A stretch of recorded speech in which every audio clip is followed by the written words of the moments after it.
உறவினர்கள் அனைவருக்கும் என்னுடைய இனிய வணக்கங்களை தெரிவித்துக் கொள்கின்றேன்.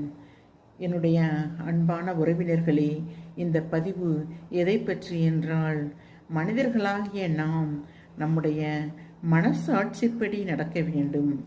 நாம் இரண்டு பேருக்கு நாம் பயந்தே ஆக வேண்டும்.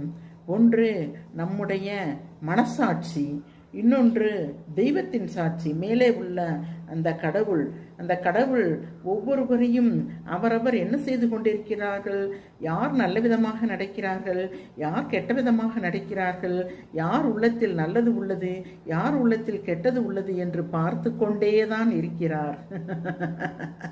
அந்த கடவுள் தூணிலும் இருப்பார், துரும்பிலும் இருப்பார். எனவே நாம் அவருக்கு தெரியாமல் யாருக்கும் எந்த கெடுதலும் செய்யவே முடியாது. நாம் ஒருவருக்கு ஒரு கெடுதல்